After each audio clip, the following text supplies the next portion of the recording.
राघव को मैं न दूंगा मुनिनाथ मरते मरते मुनिनाथ मरते मरते राघव को मैं न दूंगा राघव को मैं न दूंगा मुनिनाथ मरते मरते मुनिनाथ मरते मरते मेरे प्राण ना रहेंगे मेरे प्राण ना रहेंगे यह दान करते करते यह दान करते करते राघव को मैं न दूंगा राघव को मैं न दूंगा।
जल के बिना कदाचित मछली शरीर धारे जल के बिना कदाचित मछली शरीर धारे पर मैं न जी सकूंगा इनके बिना निहारे पर मैं न जी सकूंगा इनको बिना निहारे कौशिक सिहर रहे हैं कौशिक सिहर रहे हैं मेरे आंग डरते डरते मेरे आंग डरते डरते राघव को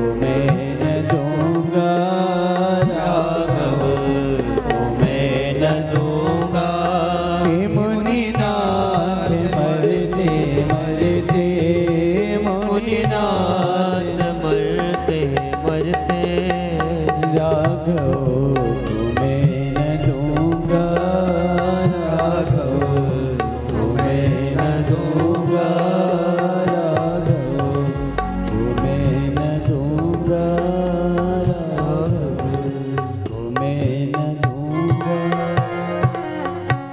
महाराज दशरथ कहने लगे, गुरुदेव हे मुनिवर, आप मुझसे मेरे प्राणों को मांग लीजिए, मैं अपने प्राण आपको दे दूंगा, पर मैं अपने जीते जी अपने राघव को अपनी नजरों से दूर नहीं कर सकता, मैं अपने राघव को नहीं दूंगा। महाराज दशरथ ने राम को देने से स्पष्ट मना कर दिया, परंतु दर्शन करिए, विश्वामित्र जी को जरा सा भी क्रोध नहीं आया। मन ही मन बोलने लगे, धन्य है महाराज, आज समझ में आया कि वो परब्रह्म परमपिता परमात्मा गृहस्थियों के घर में जन्म क्यों लेता है। जितना मुनि होकर के मैं राम को प्रेम नहीं कर सकता, उतना तो आप गृहस्थ होकर के राम को आप इतना प्रेम कर रहे हैं। महाराज दशरथ के जब मुंह में फंसा हुआ गुरु वशिष्ठ ने देखा तो उन्होंने समझाया कि महाराज राजन, मैंने आपके राम को शिक्षा प्रदान करी है, और अब विश्वामित्र जी आपके पुत्र राम को, लक्ष्मण को आयुध की शिक्षा प्रदान करेंगे, अस्त्र शस्त्रों की शिक्षा प्रदान करेंगे। इसलिए आप इस मोह को त्याग करके आप राम लक्ष्मण दोनों को विश्वामित्र जी के साथ भेज दीजिए। और हाँ राजन, एक बात और जीवन में याद रखिएगा, आपने चारों पुत्रों को यज्ञ के माध्यम से प्राप्त किया है और आज विश्वामित्र जी उसी यज्ञ की रक्षा के लिए आपसे आपके चारों पुत्रों को मांगने आए हैं, इसलिए आप मना कर ही नहीं सकते। आज गुरुदेव वशिष्ठ ने राजन को, महाराज को बहुत प्रकार से समझाया और महाराज ने अपने दोनों पुत्रों को अपने अंक से लगाया और गुरु विश्वामित्र से कहा, मुनिवर ये दोनों मेरे प्राण हैं, मैं अपने प्राण को आपको सौंप रहा हूं। तुम मुनि पिता आन नहीं कोई, और मैं आज कहता हूं हे राम हे लक्ष्मण, आज से मैं तुम्हारा पिता नहीं, गुरु विश्वामित्र तुम्हारे पिता हैं। ऐसा कहकर महाराज ने राम और लक्ष्मण को विश्वामित्र जी के साथ भेज दिया। राम और लक्ष्मण दोनों ने अपने पिता के चरणों में प्रणाम किया, अपने गुरु के चरणों में प्रणाम किया, अपनी माताओं को प्रणाम किया और प्रणाम करके गुरु विश्वामित्र जी के साथ चल दिए। अब यहीं से भगवान के संहार की कथा प्रारंभ होती है कि भगवान ने सर्वप्रथम जो संहार किया, यहीं जाते जाते मार्ग में गुरु विश्वामित्र एक ताटक वन में पहुंचे और ताटक वन में पहुंचकर वहां जब गुरु विश्वामित्र ने कहा, राम सावधान रहना, यहाँ एक ताड़का नाम की राक्षसी रहती है। और जब गुरु विश्वामित्र ने इतना कहा और उधर ताड़का को पता चला कि हमारा वध करने के लिए विश्वामित्र किसी राजकुमार को लेने गए हैं और घात लगा करके बैठी थी, और जैसे ही ताड़का ने राम लक्ष्मण के, विश्वामित्र जी के साथ राम लक्ष्मण का आना सुना, भयंकर क्रोध करने लगी और क्रोध करके भगवान को मारने के लिए दौड़ी। और भगवान ने क्या करा, एक ही बाण प्राण हर लीना, भगवान ने अपने एक बाण से संहार किया, संधान किया और ताड़का के प्राणों का अंत कर दिया। और जब मेरे भगवान, मेरे राघव ने एक बाण से उस ताड़का का अंत किया और उस ताड़का का जो तेज था वो भगवान के दाहिने पांव के अंगूठे में आकर के प्रविष्ट कर गया। बोल राघवेंद्र सरकार की। आज गुरु विश्वामित्र को पूर्ण यकीन हो गया, ये निश्चित रूप से परब्रह्म है, ये परमपिता परमात्मा है, भगवान का अवतार हो चुका है। उधर गुरुदेव विश्वामित्र ने राम और लक्ष्मण दोनों को दो विद्याएं प्रदान करी, जिनका नाम है बला और अति बला। इन विद्याओं से न कभी भूख लगती न कभी प्यास लगती और शरीर का तेज जो था वो दिन दुगना बढ़ते रहता। जितने अस्त्र शस्त्र गुरु विश्वामित्र के पास थे सब उन्होंने राम और लक्ष्मण को प्रदान कर दिए और रात्रि विश्राम किया और विश्राम कर करके कंदमूल फल आदि का भोजन सबने मिलकर किया। और प्रातः काल अपने स्नान आदि से निवृत्त होकर, अपने संध्योपासन से निवृत्त होकर गुरुदेव जब यज्ञ करने बैठे तो मेरे राघव ने कहा, गुरुदेव आप निर्भय होकर यज्ञ करिए, हम आपके यज्ञ की रक्षा करेंगे। और उधर जैसे ही यज्ञ प्रारंभ हुआ और भगवान राम और लक्ष्मण दोनों पहरे में बैठ गए, इधर उधर पहरा देने लगे और इतने में यज्ञ होता देख मारीच और सुबाहु गुरु विश्वामित्र के यज्ञ को विध्वंस करने के लिए आए। और भगवान ने जब मारीच को देखा तो भगवान ने मारीच को एक बिना फर का बाण मारा और वो फर का बाण लगते ही मारीच 100 योजन समुद्र दूर पार गिर गया। और भगवान के दूसरे बाण से भगवान ने अग्नि बाण का संधान किया और सुबाहु को भगवान ने भस्म कर दिया। और पीछे जितनी निशाचरी सेना थी वो सब लक्ष्मण जी ने अपने एक ही बाण से, अग्नि बाण के माध्यम से सारी राक्षसी सेना का संहार कर दिया। और सारे देवता यज्ञ की रक्षा हुई और सारे देवता आकाश से पुष्प वृष्टि करने लगे और भगवान की जय जयकार करने लगे। बोल रामचंद्र भगवान की, लखन लाल सरकार की। और यही भगवान ने कुछ दिनों विश्राम किया, कुछ दिनों वहीं वन में रहे, गुरु विश्वामित्र के सिद्धाश्रम में रहे। और एक दिन गुरु विश्वामित्र को जब मिथिलापुरी से मां जानकी के स्वयंवर का आमंत्रण आया तो गुरु विश्वामित्र कहते हैं कि हे राघव, एक यज्ञ तो आपने पूर्ण किया, अब मैं चाहता हूं कि एक दूसरा यज्ञ मिथिलापुरी जाकर के आप उस यज्ञ को भी पूर्ण करिए।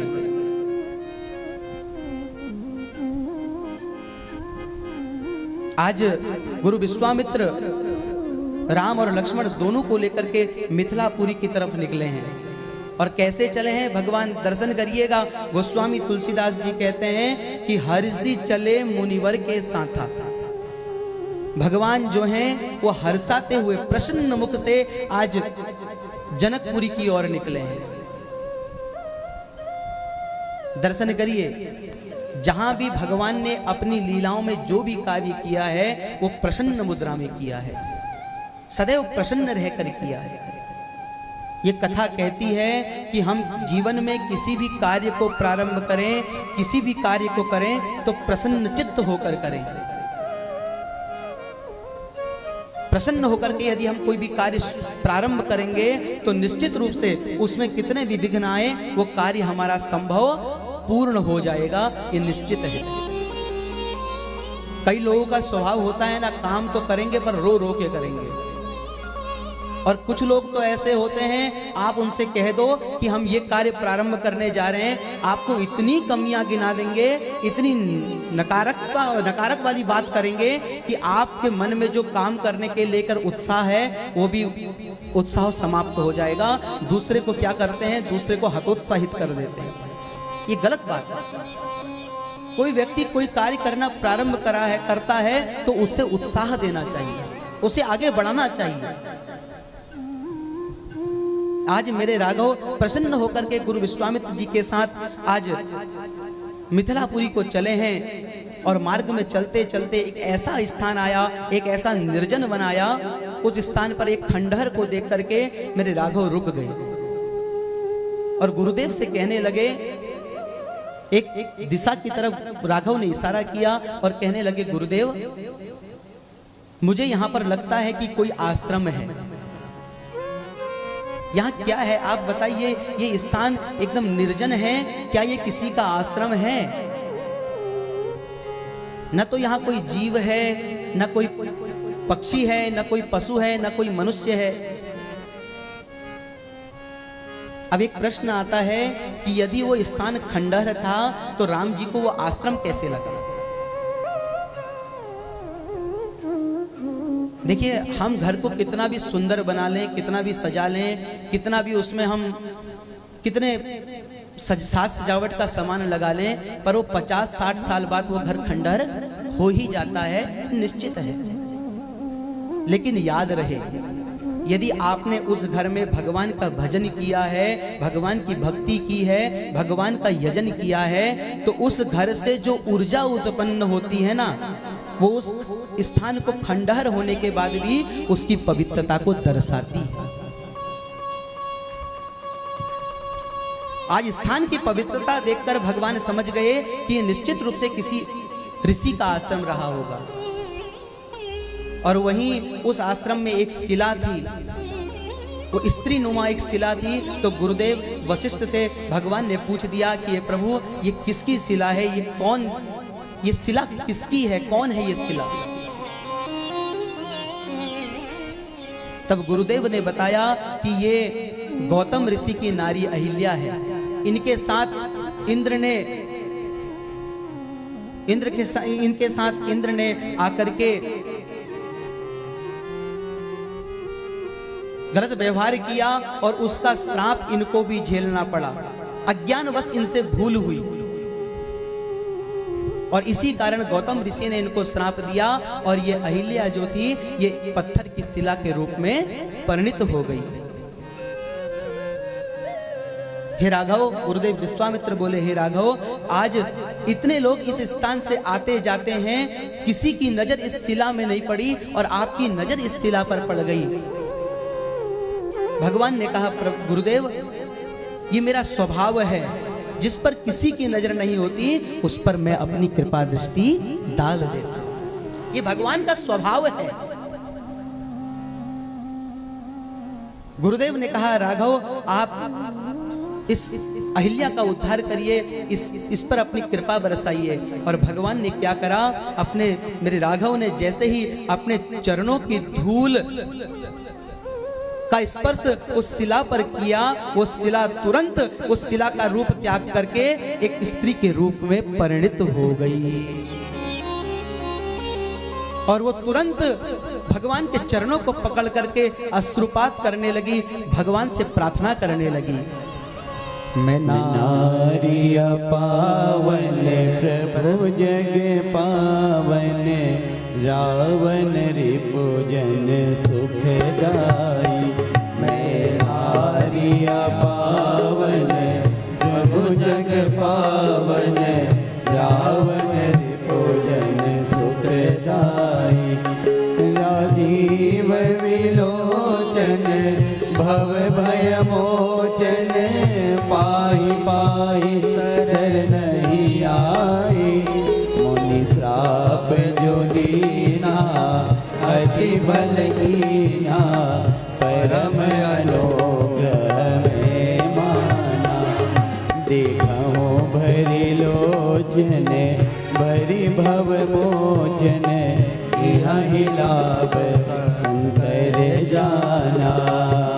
यही लाभ शंकर जाना, यही लाभ शंकर जाना।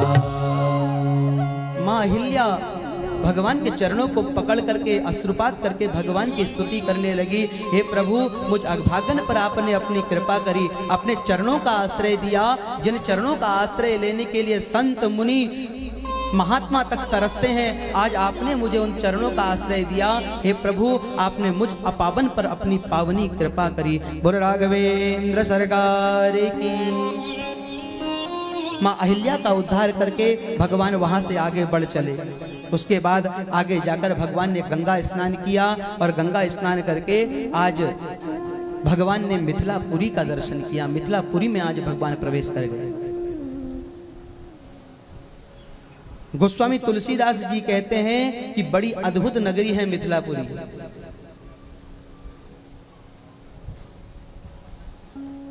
बनई न बरनत नगर निकाई, जहां जाई मन तहां ही लो भाई। कैसी नगरी है, दर्शन करिए। मिथिला की सुंदरता का वर्णन करते हुए इंद्र आदि देवता भी अपने इंद्रलोक के आगे, मिथिलापुरी के आगे इंद्रलोक भी फीका सा दिखाई देता है, मानो स्वयं ब्रह्मा जी ने मिथिलापुरी को बनाया हो अपने हाथों से। गोस्वामी तुलसीदास जी कहते हैं कि मिथिला के जितने नर और नारी हैं वो सब धर्मात्मा हैं, वो ज्ञानी हैं, गुणवान हैं। इतनी सुंदर मिथिलापुरी में जब गुरु विश्वामित्र के साथ मेरे राघव और लक्ष्मण जी ने प्रवेश किया, तो एक गुरु विश्वामित्र जी एक आम के बगीचे में रुक गए, ठहर गए। क्यों ठहरे? क्योंकि आमंत्रण, धनुष यज्ञ का आमंत्रण केवल विश्वामित्र जी को है। और गुरुदेव ने सोचा कि यदि मैं अपने साथ राम और लक्ष्मण को लेकर गया तो चक्रवर्ती जी को लगेगा कि मैंने तो इनको निमंत्रण दिया नहीं था और बिना निमंत्रण के ये यहाँ चले आए। और बिना निमंत्रण के जो जाता है वो अपमान सहन करना पड़ता है। और जब महाराज जनक जी को पता लगा कि गुरु विश्वामित्र आकर के आम के बगीचे में रुके हैं, तो आज महाराज जनक अपने सचिव, अपने मंत्री, अपने दूत आदि को लेकर के साथ में उनके कुलगुरु सतानंद ब्राह्मण भी, सतानंद गुरुदेव भी हैं, वो सब आकर के विश्वामित्र जी के दर्शन के लिए आए। और आते ही महाराज जनक ने गुरु विश्वामित्र को प्रणाम किया। और उस समय राम और लक्ष्मण बगीचे में घूमने गए हुए थे। और जब महाराज और गुरु विश्वामित्र में बातचीतें हो रही थी कि इतने में राम और लक्ष्मण दोनों वहां पहुंच गए। और जैसे ही महाराज जनक ने मेरे राघव सरकार को देखा, अपनी सारी सुध-बुध भूल गए और कहने लगे, गुरुदेव से पूछने लगे विश्वामित्र जी से कि कहूं नाथ सुंदर दो बालक, मुनिकुल तिलक की नृप कुल पालक। आपके साथ गुरुदेव ये दोनों बालक कौन हैं? ये कोई महात्मा है, कोई संत हैं या किसी राजा के बालक हैं? आप मुझे बताइए। जनक जी ने कहा, इन दोनों को देख करके तो मुझे लग रहा है कि मानो साक्षात परमात्मा इस धरती पर अवतार लेकर के चला आया हो। जिसको वेद नेति नेति करके पुकारते हैं, आज मानो वो निराकार परब्रह्म स्वयं साक्षात साकार रूप लेकर आया हो। विश्वामित्र जी मनी मन मुस्कुराए और बोले, महाराज आप धन्य हो। जिन परमात्मा को मैं स्वयं नहीं जान पाया, जब तक इन्होंने ताड़का का वध नहीं किया तब तक मुझे ज्ञात नहीं था कि ये साक्षात परमात्मा हैं। और आपने तो एक बार देखकर ही इनको पहचान लिया कि ये तो कोई परब्रह्म है, ये परमात्मा है। आप धन्य हो। और विश्वामित्र जी कहने लगे, महाराज ये दोनों महाराज चक्रवर्ती राजा दशरथ के पुत्र हैं और मेरे साथ मेरी यज्ञ की रक्षा करने आए थे, तो मैं आज धनुष यज्ञ देखने के लिए इनको लेके आया हूं। महाराज जनक ने सोचा कि चक्रवर्ती के पुत्र हैं, यदि यहीं आम के बगीचे में रहेंगे तो अच्छा नहीं है। और महाराज जनक ने उनको ले जा करके अपने महल में ठहराया।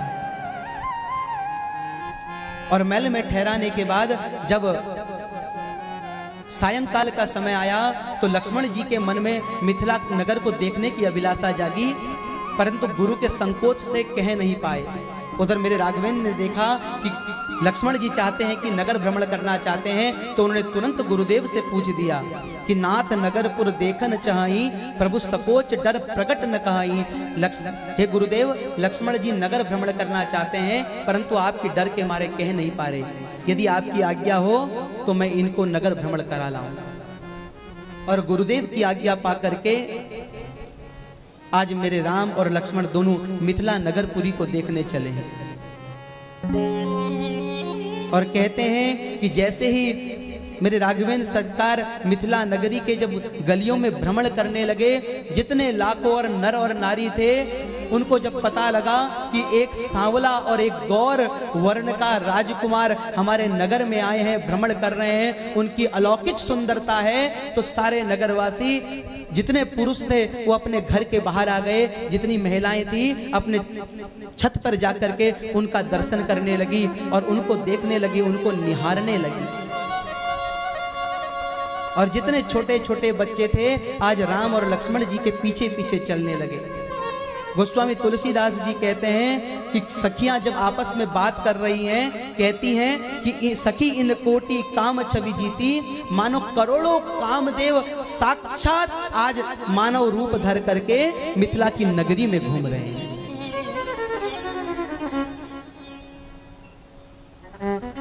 एक सखी कहने लगी कि मैंने सुना है कि ब्रह्मा जी भी बहुत सुंदर हैं, कहीं ये ब्रह्मा तो नहीं। एक सखी बोली, हट बगली, ब्रह्मा जी के चार चार मुख हैं पर इनका तो एक ही मुख है, तेरे को कहां से चार मुख वाले ब्रह्मा लग रहे हैं। दूसरी बोली, ये लगता है ये नारायण होंगे। दूसरी ने कहा, नारायण जी के तो चार चार हाथ हैं, इनके तो दो ही हाथ हैं। एक सखी बोली, ये अवश्य ये शंकर होंगे, भगवान शिव होंगे। दूसरी ने कहा कि विकट वेश मुख पंच पुरारी, पांच पांच भगवान शिव के मुख हैं, ये शंकर भी नहीं हो सकते। तभी एक सखी बोली कि आज मैंने सुना था कि विश्वामित्र जी के साथ दो राजकुमार आए हैं, ये अयोध्या के राजा जो दशरथ जी हैं उनके पुत्र हैं राम और लक्ष्मण। सखियां आज रामचंद्र जी की छवि देखकर इतना मंत्रमुग्ध हो गई और उनकी छवि निहारने लगी और आपस में सखियां कहने लगी कि ये इतने सुंदर हैं, मानो आज कामदेव भी इनके आगे हार गया। और सारी सखियां मंत्रमुग्ध होकर के एक साथ कहने लगी कि राम जैसा देख कर सृजन, राम जैसा नगीना नहीं, सारे जग की बजरिया में राम जैसा नगीना नहीं, सारे जग की बजरिया में राम जैसा नगीना नहीं, सारे जग की बजरिया में।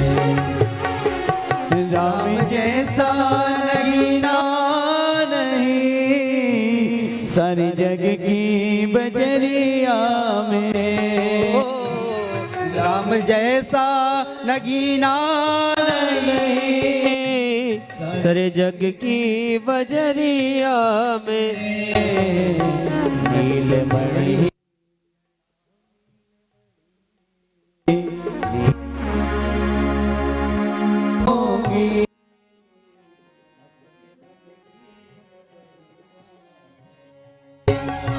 नीलमणि जड़ा की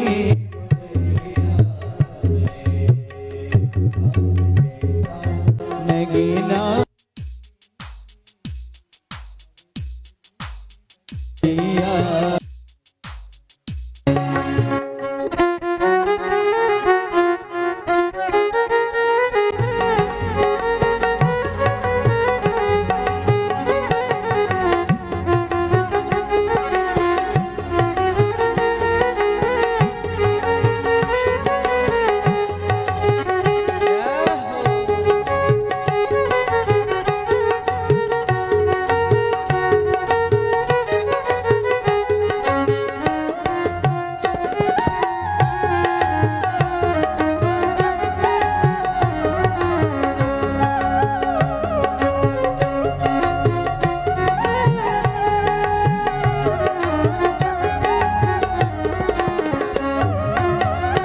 राम का नाम प्यारा लगे, रसना पे बिठाऊंगी मैं।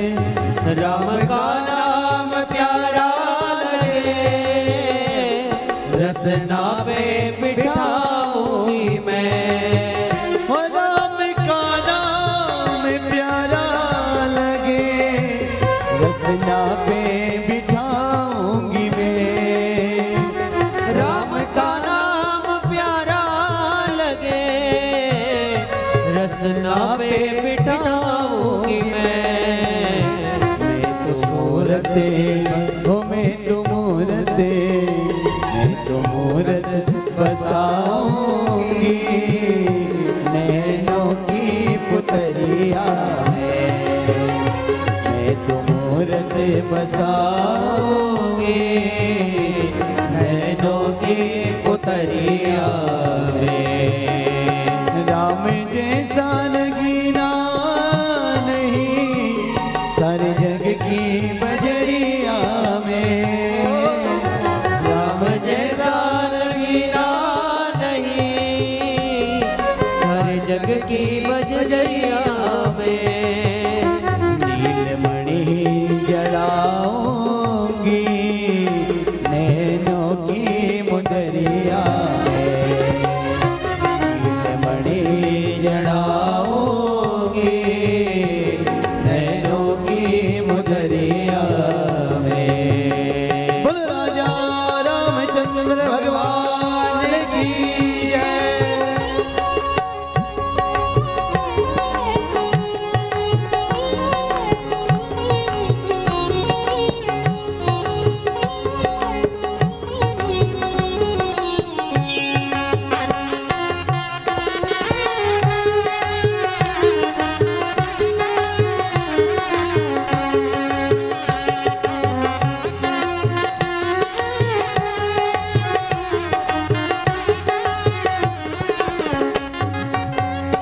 जल्दी से यतन करके राघव को रिझाना है। जल्दी से यतन करके राघव को रिझाना है। कि जल्दी से यतन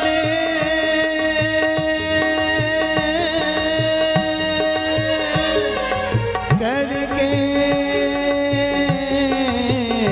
जल्दी से यतन करके राघव को रिझाना है।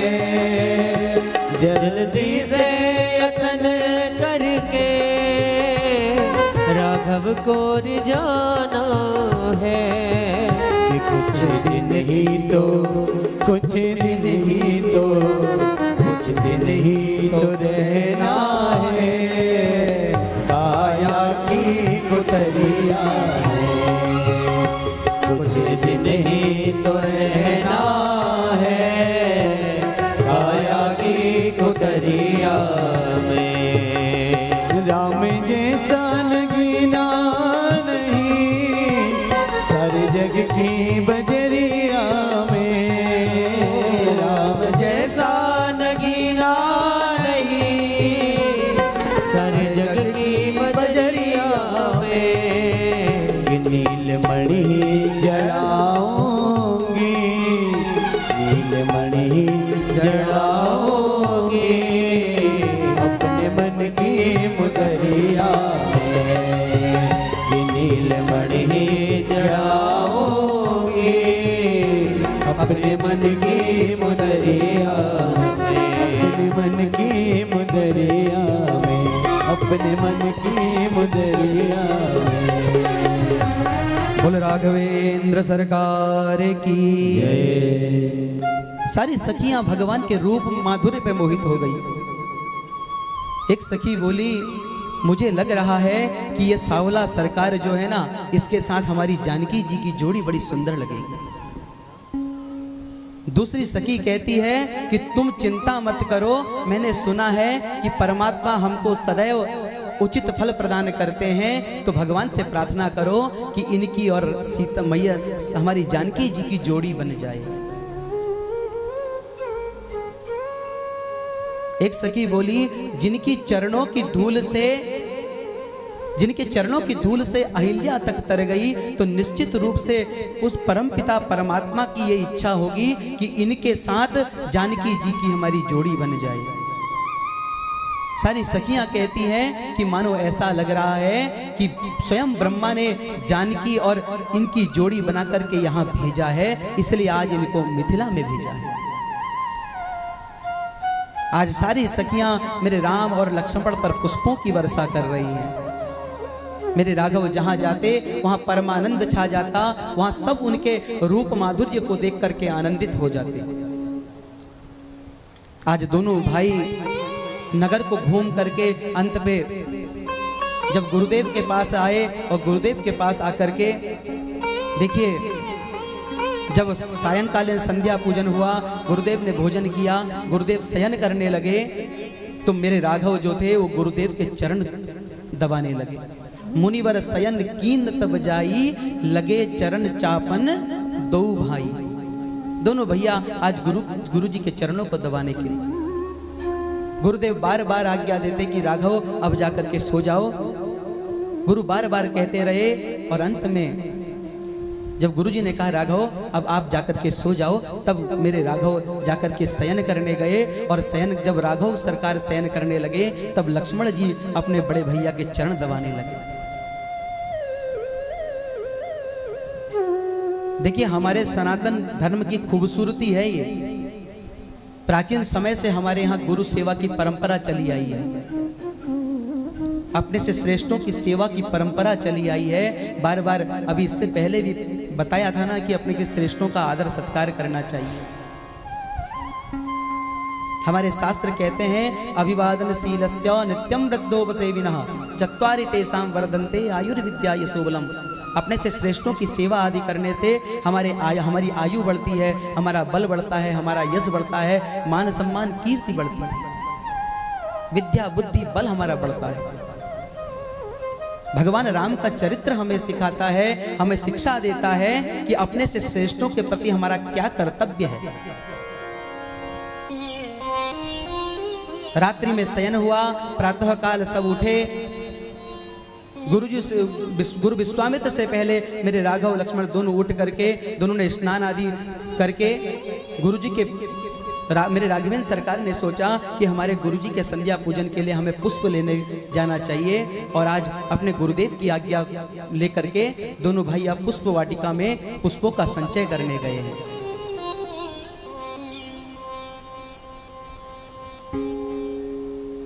जब पुष्प वाटिका में पहुंचे, देखते हैं महाराज जनक का जो पुष्प वाटिका है बड़ी सुंदर पुष्प वाटिका है। माँ भगवती पार्वती का उस पुष्प वाटिका में मंदिर है, एक सुंदर सरोवर उसके पास है। और दोनों भाई उस उपवन को देखकर बड़े प्रसन्न हुए और प्रसन्नता पूर्वक आपसे एक प्रश्न पूछूं, भगवान राम का जब विवाह हुआ था उस समय कौन सी ऋतु थी, आप बता सकते हैं कोई? उस समय थी शरद ऋतु। कौन सी ऋतु? शरद ऋतु। मंगसिर का महीना, मार्गशीर्ष का महीना था। मार्गशीर्ष शुक्ल पक्ष पंचमी को, जिसको विवाह पंचमी भी कहते हैं, भगवान का विवाह उस दिन हुआ। परंतु उस उपवन के अंदर, उस वन को देखकर ऐसा लग रहा था कि मानो आज इस वन के अंदर ऋतुराज बसंत का प्रवेश हो गया। उस वन के अंदर बसंत ऋतु छाई थी। गोस्वामी तुलसीदास जी कहते हैं कि जहां बसंत ऋतु रही लुभाई। ऐसा लग रहा है कि आज साक्षात ऋतुराज उस उपवन में आके बैठे हुए हैं। क्यों? क्योंकि आज उस पुष्प वाटिका में मेरे भगवान राघवेंद्र सरकार और मां सीता आज प्रथम बार मिलने वाले हैं। इसलिए वो ऋतुराज बसंत उस उपवन में आके बैठ गए। और जीवन में एक बात जरूर ध्यान रखिएगा, जिस हृदय में भगवान की भक्ति बैठ जाए, जिस हृदय में भगवान बैठ जाएं, आप निश्चित मानिए कि उसके जीवन में सदैव बसंत ही बसंत बनी रहेगी। ये सत्य है। आज मेरे राघव ने मालियों से पूछा और पूछ करके पुष्प तोड़ने लगे। इसी बीच मेरी मैया सीता मैया अपनी सखियों के साथ आज माँ पार्वती के दर्शन के लिए आई है। उधर मैया माँ सुनैना ने पार्वती को आदेश दिया कि जाकर के जाओ, माँ पार्वती का पूजन करके आओ। अब माँ पार्वती के पूजन के लिए मैया वहाँ आई और आकर के मैया ने सर्वप्रथम माँ उस सरोवर में स्नान किया और स्नान करके माँ जगदम्बिका का पूजन किया, माँ पार्वती का पूजन किया। और पूजन करके जब माँ पूजन कर रही थी, इतने में एक सखी वहां से हट करके पुष्प वाटिका को देखने के लिए चली गई। और जब पुष्प वाटिका को देखने के लिए गई और जैसे ही उस पुष्प वाटिका में उस सखी ने उन दोनों भाइयों को, राम और लक्ष्मण को देखा, उनको देख करके पगला गई, विह्वल हो गई, भाव विभोर हो गई। और दौड़ती दौड़ती माँ सीता के पास आई और कहने लगी कि मैंने उन दोनों को पुष्प वाटिका में देखा है। एक सखी ने पूछा, किसको देखा? अरे कहने लगी, वही जो कल हमारे नगर में आए थे। तब वो सखी कहती है, देखन बाग कुंवर दुई आए, बय किशोर सब भांति सुहाए। आज वही एक गौर वर्ण, एक सांवला वर्ण जो है, वो दोनों भाई आज हमारे इस पुष्प वाटिका में आए हैं। आज जब सखी की बातें मेरी माँ ने सुनी तो माँ का मन भी उनको देखने का हो गया। और सखियों की बात सुन करके मेरी माँ उन सखियों के साथ प्रभु का दर्शन करने के लिए चल पड़ी। और जब दर्शन करने जा रही है तो आज जिस जगह में मेरे राघव थे और भैया लक्ष्मण थे, वो एक पुष्पों की लता के ओट में छुपे हुए थे, फूल चुन रहे थे। बहुत देर देखने के बाद जब उनको नहीं दिखाई दिए, तभी भगवान ने देखा कि कहीं से पायलों के झनकारों की आवाज आ रही है, कहीं से कंगन खनकने की आवाज आ रही है। और जब भगवान ने जैसे ही उस लता को हटाया और एक तरफ मेरी माँ जानकी और एक तरफ राघव, और जैसे ही लता हटाई, दोनों की नजरें आपस में मिली और मेरी मैया और राघवेंद्र सरकार का मिलन हो गया। और मैया ने जब मेरे राघवेंद्र सरकार को देखा, मैया के माँ पार्वती, माँ सीता के बाएं अंग फड़कने लगे और मैया सीता को नेत्र जो थे वो भगवान को देख करके मैया सीता के जो नेत्र थे वो चौंकने लगे। एक टक मैया उनको देखने लगी।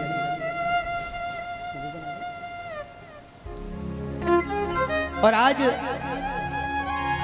मैया सीता के जो नेत्र थे वो प्रभु को देखकर ललचा उठे, मानो माँ सीता सोच रही है कि आज मुझे मेरा खोया हुआ खजाना मिल गया, आज जो मेरा धन खोया था वो मुझे मेरा धन मिल गया। मेरे राघव की छवि को देख करके मेरी माँ अपनी सुध बुध भूल गई और एक टक मेरे राघव को देखने लगी। एक टक मेरे राघव को देख रही है। पलकों ने जो आंख की हमारी पलकें होती हैं, इन्होंने झपकना छोड़ दिया। एक टक माँ राघवेंद्र सरकार को देख रही है। एक संत बहुत सुंदर भाव कहते हैं कि श्री राम को देख कर माँ जनक नंदिनी बाग में जा खड़ी रह गई। राम को देख कर श्री जनक नंदनी, राम को देख कर श्री जनक नंदनी बाग में जा खड़ी रह गई। बाग में जा खड़ी रह गई। राम देखे सिया माँ सिया राम को, राम देखे सिया और सिया राम को। राम देखे सिया माँ सिया राम को, राम देखे सिया और सिया राम को। चारों अखियाँ लड़ी रह गई। चारों अखियाँ लड़ी रह गई। राम को देख कर श्री जनक नंदनी, राम को देख कर श्री जनक नंदनी बाग में जा खड़ी रह गई। बाग में जा खड़ी रह गई।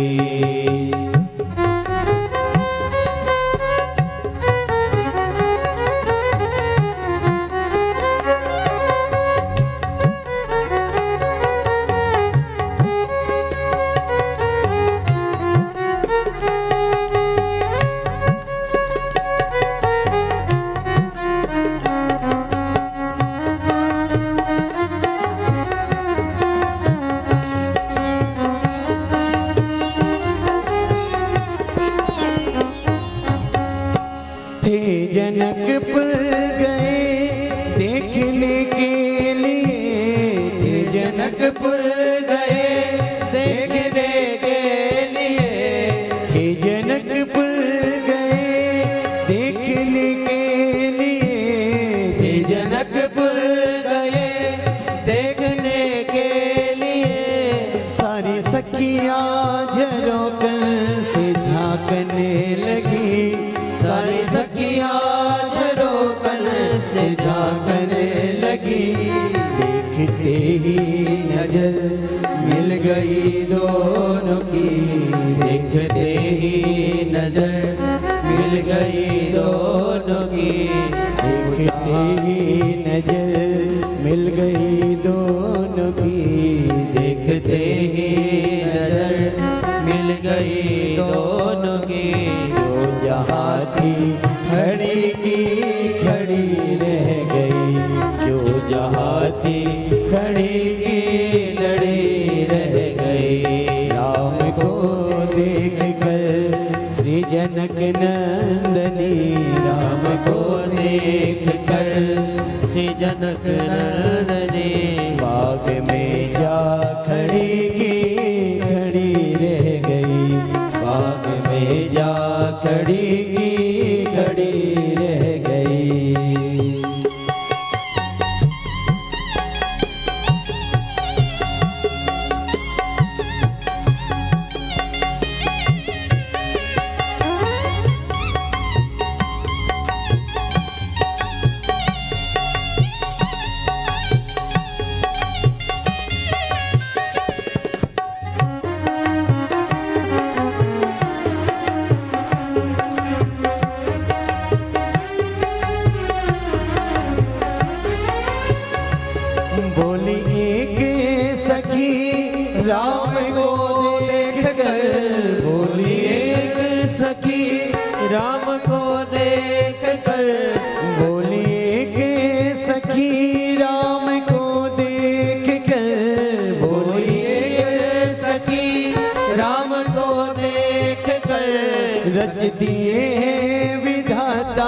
ने जोड़ी सुघर रच दिए विधाता ने जोड़ी सुघर। पर धनुष कैसे तोड़ेंगे वारे कुंवर, पर धनुष कैसे तोड़ेंगे वारे कुंवर, पर धनुष कैसे तोड़ेंगे वारे कुंवर, पर धनुष कैसे तोड़ेंगे वारे कुंवर। सब में शंका बनेगी बनी रह गई, सब में शंका बनेगी बनी रह गई। राम को देख कर श्री जनक नंदनी, राम को देख कर श्री जनक नंदनी बाग में जा खड़ी खड़ी रह गई, बाग में जा खड़ी खड़ी रह गई। राम देखे सिया माँ सिया राम को, राम देखे सिया माँ सिया राम को। चारों अखियाँ लड़ी लड़ी रह गई, चारों अखियाँ लड़ी लड़ी रह गई, चारों अखियाँ लड़ी लड़ी रह गई, चारों अखियाँ लड़ी लड़ी रह गई। माँ ने जैसे ही भगवान की छवि देखी, भगवान ने मेरी मैया को देखा, चारों उन दोनों की आंखें आपस में मिली और मैया मन ही मन सोचने लगी। माँ मन ही मन मैया भगवान की छवि को देखकर प्रसन्न होने लगी। और मैया वहां से जब वापस आई, आकर के मैया उस पावनी छवि को अपने हृदय में बसाकर सीधे माँ पार्वती के मंदिर में गई और मंदिर में जाकर के माँ से प्रार्थना करने लगी। माँ से कहने लगी, हे माँ, मैं आपसे प्रार्थना करती हूँ, आप भक्तों को वर देने वाली हैं, आपके चरणों की सेवा करने वाले देवता मनुष्य संत सब सुखी हो जाते हैं। आपसे मैं वरदान मांगती हूँ माँ, जो मेरे हृदय में है आप उसको मुझे प्रदान करिए। हे मैया, मैं आपके चरणों की दासी हूँ, चरणों की सेवक हूँ, मैं आपसे प्रार्थना करती हूँ। और माँ सीता माँ पार्वती से प्रार्थना करने लगी। आइए हम भी प्रार्थना करें चौपाइयों के माध्यम से। जय जय गिरिवर राज किशोरी, जय महेश मुख जत चकोरी, जय जय वदन सगान माता, जगत जननी गामिनी दुत गाता। जय जय गिरिवर राज किशोरी, जय महेश मुख चंद्र चकोरी, देवी पूजी पद कमल तुम्हारे, देवी पूजी पद कमल तुम्हारे, सुर नर मुनि सब होय सुखारे, सुर नर मुनि सब होय सुखारे।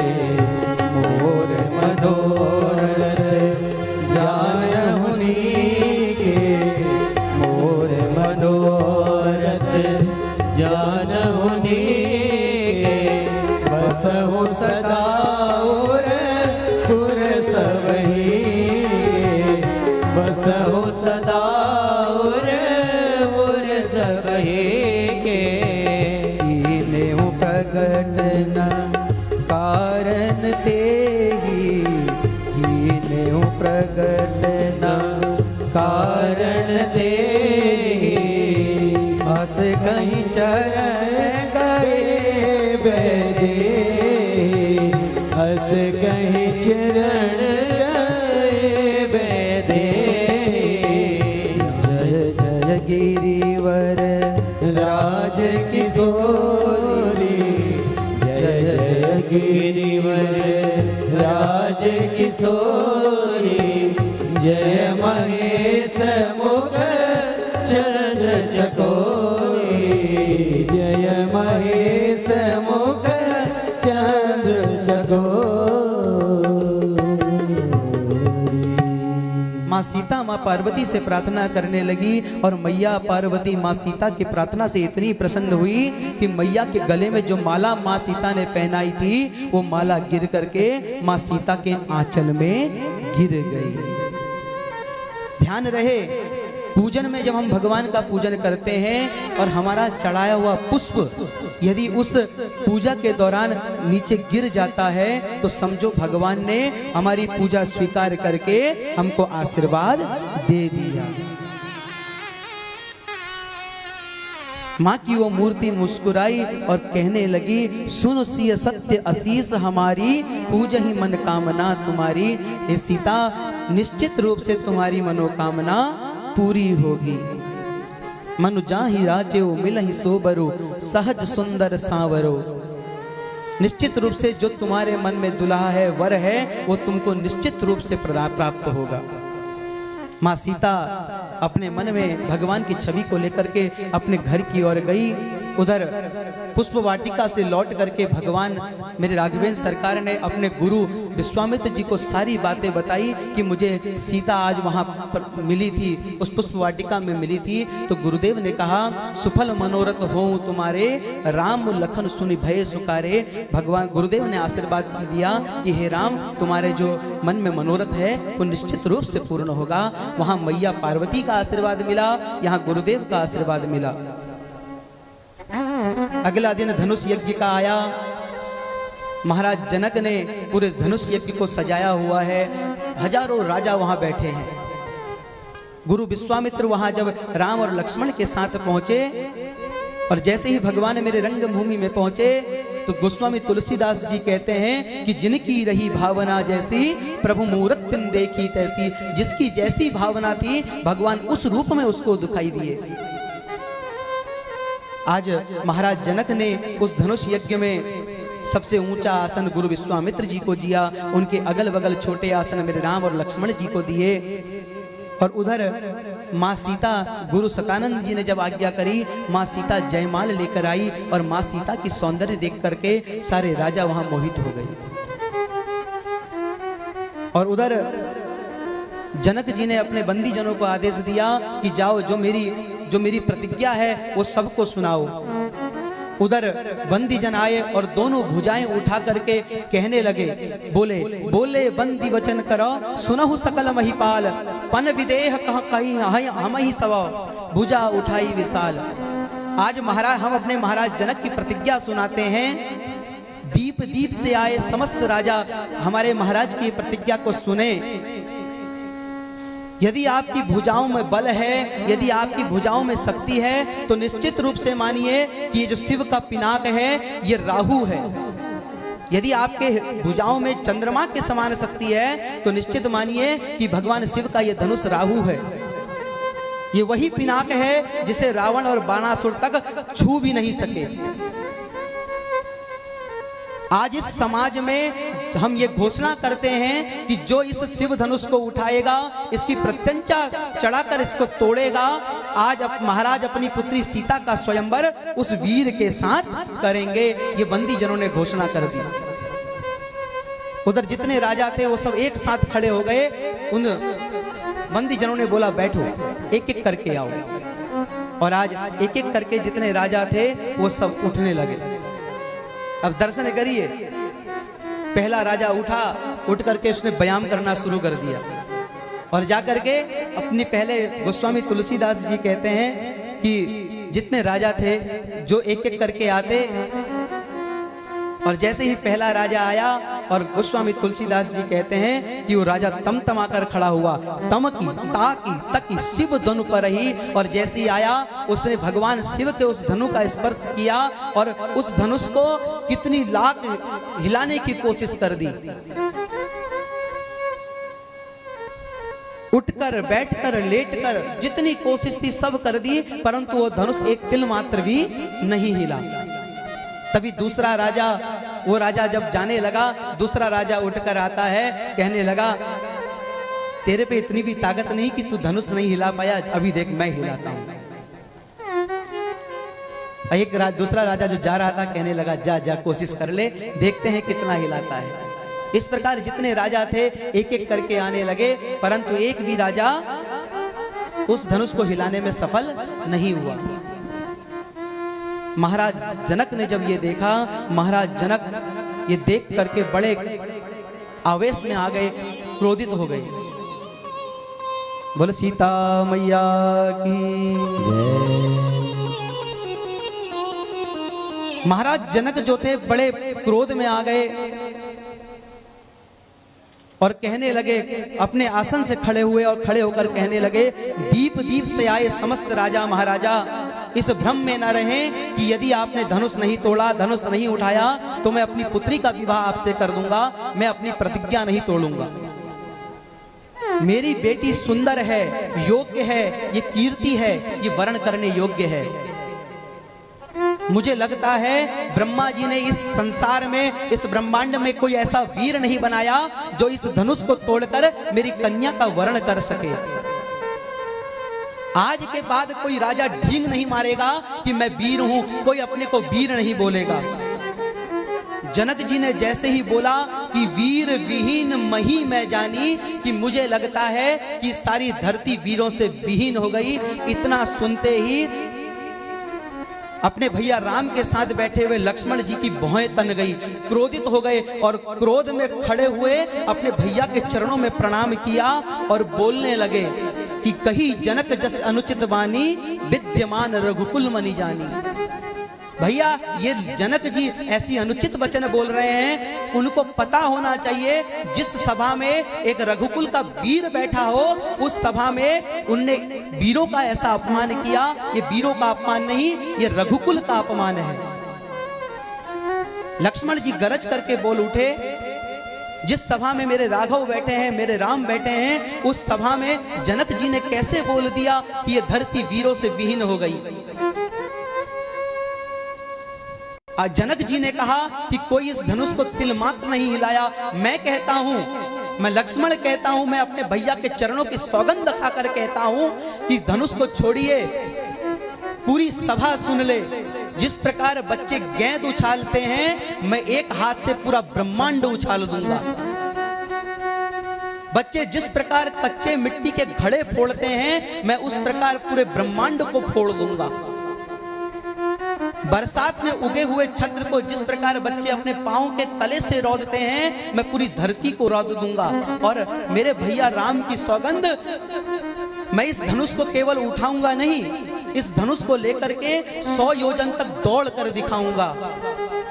राम जी की ओर भैया घूमकर बोले, भैया मैं आपके चरणों की सौगंध खाकर कहता हूं कि यदि मैं आज इस कार्य को नहीं कर पाया तो मैं जीवन में कभी धनुष नहीं उठाऊंगा। लक्ष्मण जी की आंखें लाल हो गई, पूरी धरती कांप उठी लक्ष्मण जी की इस क्रोध को देख करके। सारी प्रजा कांप गई, जितने राजा महाराजा थे सब कांप गए। उधर जनक जी भयभीत हो रहे हैं, पर इधर मेरी मां जानकी मन ही मन प्रसन्न हो रही है, मेरे राघव प्रसन्न हो रहे हैं। उधर गुरुदेव की आज्ञा पाकर भगवान राम ने अपने भाई लक्ष्मण जी को प्रेम पूर्वक इशारे से बुलाया और अपने पास समझा कर बैठाया। प्रेम पूर्वक लक्ष्मण जी का क्रोध शांति किया। और उधर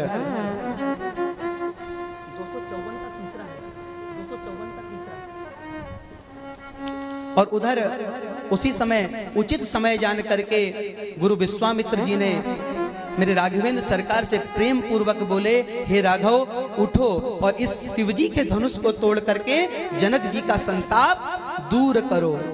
उठहु राम भंजहु भव चापा, उठहु राम भंजहु भव चापा, मेटहु तात जनक परितापा, मेटहु तात जनक परितापा, उठहु राम भंजहु भव चापा, उठहु राम भंजहु भव चापा, मेटहु तात जनक परितापा, मेटहु तात जनक परितापा, मेटहु तात जनक परितापा, मेटहु तात जनक परितापा, मेटहु तात जनक परितापा।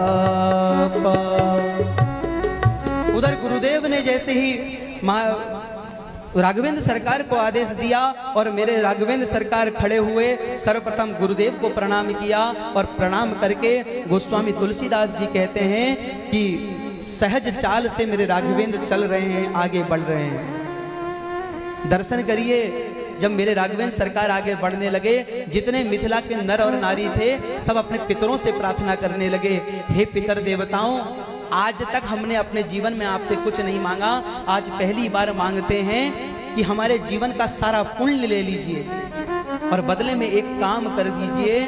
जिस प्रकार बच्चे कमल की नाल को तोड़ते हैं, उसी प्रकार आप राम जी के हाथ से ये धनुष तोड़वा दीजिए। सारे मिथिलापुरी अपने पितरों से प्रार्थना कर रहे हैं।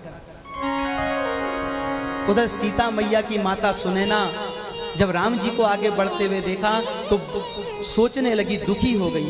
इतने बड़े बड़े राजा, इतने महाराज, रावण, बाणासुर तक इस धनुष का स्पर्श नहीं कर पाए, ये छोटा बच्चा किस प्रकार इस धनुष को तोड़ेगा? कोई रोको इस बालक को। तभी सखी ने समझाया, आप जिसको एक बालक समझ रहे हैं वो परमपिता परमात्मा है। जिस प्रकार एक छोटा सा मंत्र देवताओं को अपने बस में कर लेता है, एक छोटा सा अंकुश बड़े से बड़े हाथी को अपने बस में कर लेता है, उसी प्रकार जीवन में किसी को छोटा नहीं समझना चाहिए।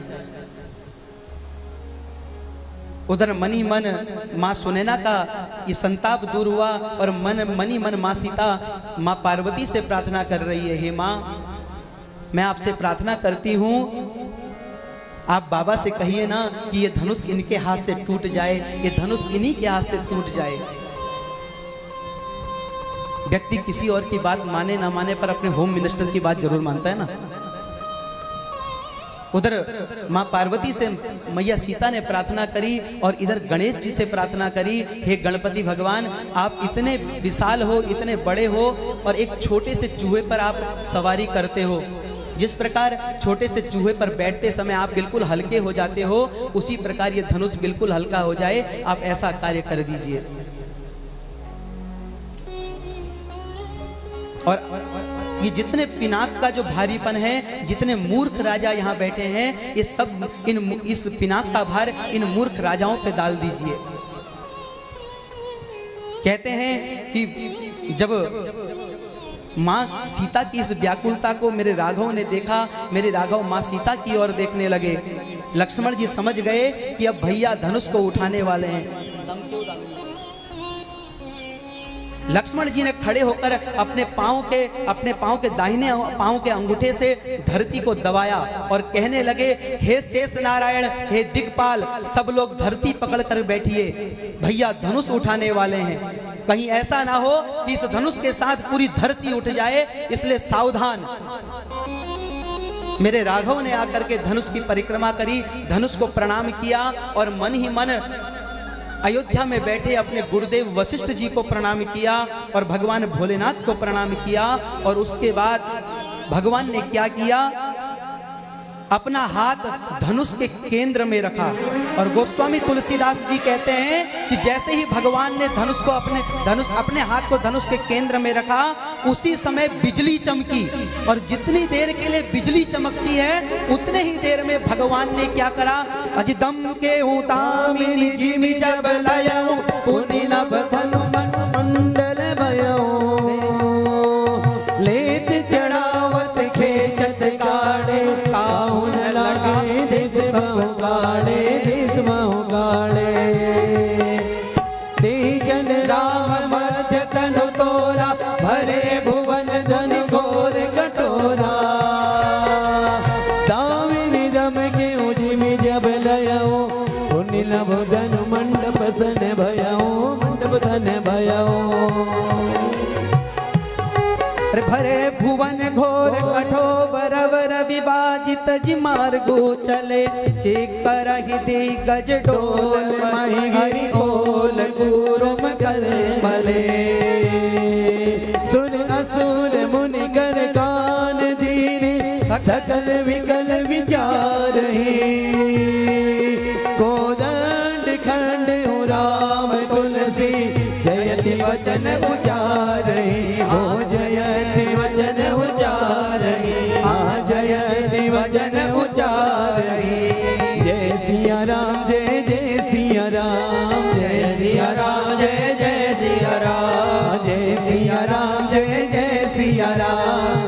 सिया राम जय जय सिया राम। ओ जय सिया राम जय जय सिया राम, जय सिया राम जय जय सिया राम, जय सिया राम जय जय सिया राम, जय सिया राम जय जय सिया राम, जय सिया राम जय जय सिया राम, जय सिया राम जय जय सिया राम। दर्शन करिए, जितनी देर के लिए बिजली चमकती है उतने ही देर में भगवान ने उस धनुष के मध्य में अपना हाथ रखा, उस धनुष को उठाया और उठाते ही उस धनुष में प्रत्यंचा चढ़ाई और कहते हैं कि भगवान ने उस धनुष के खंड खंड कर दिए। बोलो सियावर रामचंद्र भगवान की जय हो।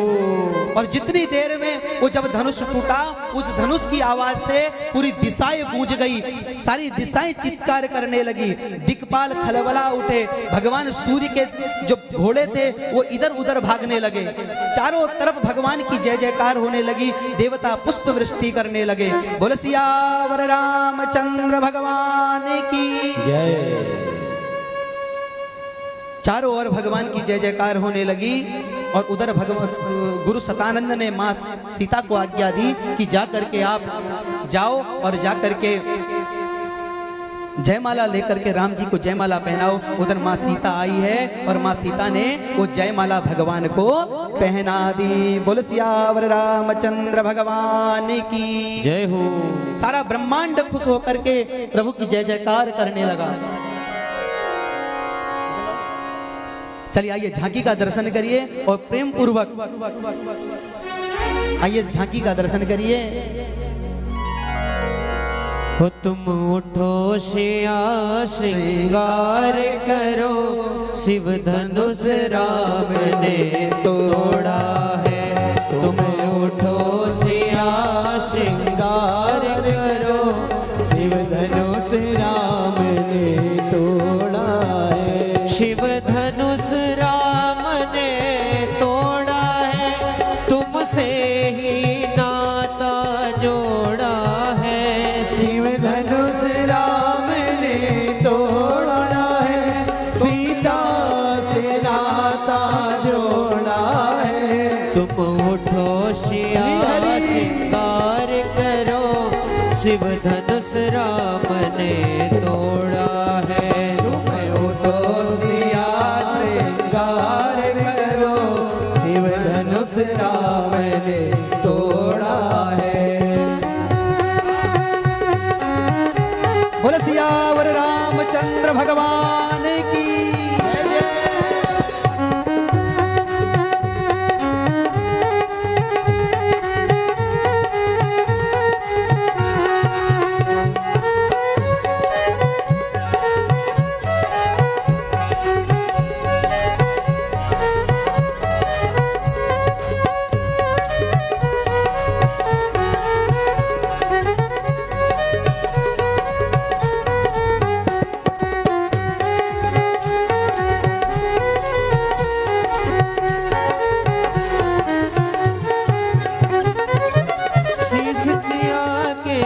चुनरी सोहे टीके की छवि न्यारी है। शीस सिया के चुनरी सोहे टीके की छवि न्यारी है। अरे नारे न्यारे क्या कहिए, रघुवर को जान की प्यारी है। अरे न्यारे न्यारे क्या कहिए, रघुवर को जाने की प्यारी है। तुम उठो सिया श्रृंगार करो, शिव धनुष राम ने तोड़ा है। तुम उठो सिया श्रृंगार करो, शिव धनुष राम ने तोड़ा है।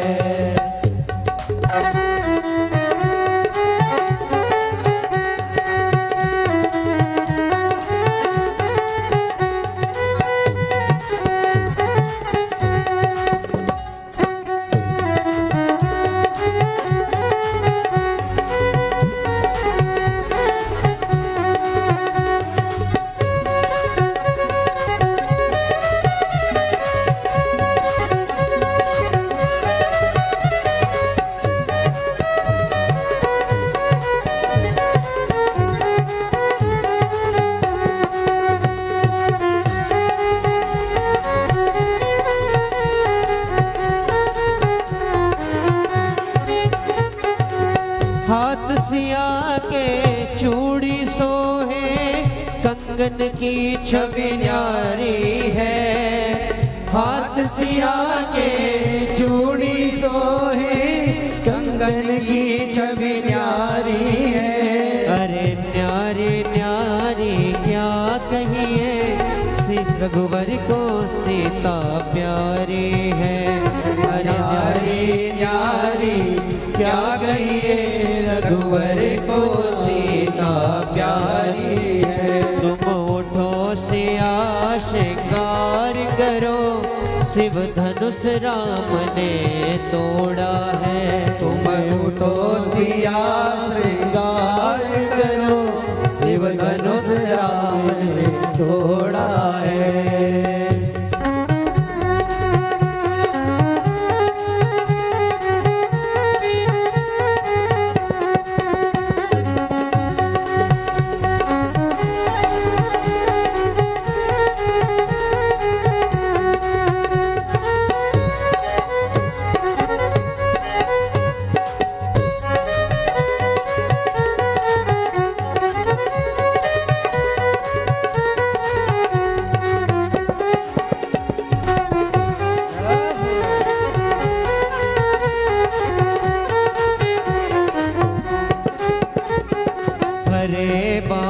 मंडप छाए, हरे बांस मंडप छाए। हरे सिया जी को ब्याहने राम आए, सिया जी को ब्याहने राम आए। हरे हरे बांस मंडप छाए, हरे बांस मंडप छाए। सिया जी को ब्याहने राम आए, सिया जी को ब्याहने राम आए। जब ही सिया जी का द्वार चार भा, जब सिया जी का द्वार चार भा, जब ही सिया जी का द्वार चार भा, जब ही सिया जी का द्वार चार भा। ऐरावत हाथी लाए, सिया जी को ब्याहने राम आए। हरे बांस मंडप जाए, सिया जी को ब्याहने राम आए। हो जब ही सिया जी का पड़ जय माला, जब ही सिया जी का पड़ जय माला, जब ही सिया जी की पड़ी जय माला, जब ही सिया जी की पड़ जय माला। सब देवों ने फूल बरसाए, सिया जी को ब्याहने राम आए। हरे बांस मंडप जाए, सिया जी को ब्याहने राम आए। हरे सिया जी को ब्याहने राम आए, सिया जी को ब्याहने राम आए। सिया जी को ब्याहने राम आए। जैसे ही मैया सीता के गले में मेरे प्रभु ने जयमाला पहनाई, जैसे ही सीता मैया के मैया सीता ने मेरे प्रभु के गले में जयमाला पहनाई, पूरी सभा एक साथ बोल उठी, बोलिए सियावर रामचंद्र भगवान की जय हो। सारा ब्रह्मांड खुश हो गया और जय जयकार करने लगा। आइए हम भी झांकी का दर्शन करें। बोलो सियावर रामचंद्र भगवान की, जगजननी सीता माता की। ओम भद्रं कर्णेभिः शृणुयाम देवा, भद्रं भगेमाक्षभिर्यजत्राः स्थिरैरङ्गैस्तुष्टवागुं सस्तनो बिर्व्यसे महि देवहितं जदायुः। सारी सभा जय जयकार करने लगी और उसी समय सभा जय जयकार कर ही रही थी कि भगवान शिव के धनुष के टूटने की आवाज इतनी भयंकर आवाज थी कि सारी दिशाएं उससे गुंजायमान हो गई। और उसी समय वहां जनक जी के महल पर उस राजसभा में, उस स्वयंवर, उस धनुष यज्ञ में परशुराम जी का आगमन हुआ। और परशुराम जी को देखकर जितने राजा वहां बैठे थे, जितने महाराज थे, सब वहां डर के मारे कांपने लगे, सब भयभीत हो गए। उधर महाराज जनक ने आकर के परशुराम जी को प्रणाम किया और माँ सीता से प्रणाम कराया और सब परशुराम जी ने माँ सीता को आशीर्वाद दिया, सौभाग्यवती भव सावित्री भव। और उधर विश्वामित्र जी के कहने पर राम लक्ष्मण दोनों ने आकर के परशुराम जी को प्रणाम किया। और इधर भगवान प्रणाम कर ही रहे थे कि परशुराम जी की नजर पड़ गई वो टूटे हुए धनुष पर। जैसे ही टूटा हुआ धनुष देखा परशुराम जी भयंकर क्रोधित हो गए और क्रोधित होकर के उन्होंने अपना परसा उठा लिया और परसा उठा करके कहने लगे, इस सभा में कौन ऐसा दुष्ट है जिसने इस भगवान शिव के धनुष को तोड़ा। निश्चित मानिए जिसने इस धनुष को तोड़ा होगा वो सहस बाहु के समान मेरा दुश्मन होगा, मेरा शत्रु होगा। उधर जब परशुराम जी को क्रोध आया और क्रोध आकर के भगवान राम उनके पास आए और हाथ जोड़कर कहने लगे, प्रभु नाथ शंभु धनु भंज निहारा, हो गई कोई एक दास तुम्हारा। जिसने इस धनुष को तोड़ा है वो कोई आपका ही दास होगा। भगवान राम ने बहुत प्रार्थना करी परंतु उधर परशुराम जी अपने क्रोध पर काबू ना पा सके। उधर लक्ष्मण जी और परशुराम जी का संवाद हुआ। अंत में भगवान राम ने आकर के परशुराम जी से क्षमा याचना की है और क्षमा जब मांगी और उधर रघुनाथ जी के कोमल वचन सुन करके परशुराम जी प्रसन्न हो गए और प्रसन्न होकर के उन्होंने जो अपने हाथ में भगवान नारायण का धनुष था वो जैसे ही राम जी को धनुष लेने देने लगे वो धनुष अपने आप भगवान के पास पहुंच गया और मेरे राम ने उस धनुष की भी प्रत्यंचा चढ़ाई और परशुराम जी समझ गए कि राघवेंद्र जो है कोई सामान्य नहीं, साक्षात परब्रह्म है। और भगवान को उन्होंने भगवान राम का पूजन करके और वहां माँ सीता और भगवान राम को आशीर्वाद दे करके पुनः महेंद्र पर्वत पर परशुराम जी लौट गए। उधर महाराज जनक ने विश्वामित्र जी को प्रणाम किया और प्रणाम करके एक दूत को भेजा है अयोध्या में महाराज दशरथ के पास। दर्शन करिएगा। जब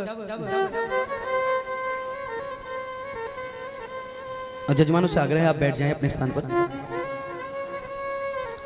जब दूत अयोध्या पहुंचा, अयोध्या जाकर के जब महाराज दशरथ को यह संदेश दिया कि धनुष यज्ञ में राम जी ने उस स्वयंवर को जीत करके उस धनुष को तोड़ करके माँ सीता को वर्ण किया है, भगवान बड़े प्रसन्न, महाराज दशरथ बड़े प्रसन्न हुए।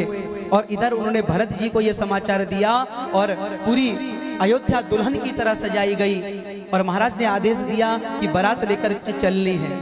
और आज बारात लेकर के महाराज दशरथ भरत और शत्रुघ्न सहित अपने पूरे कुटुंब सहित आज गुरुदेव वशिष्ठ के साथ आज मिथिलापुरी को बारात लेकर के आ रहे हैं।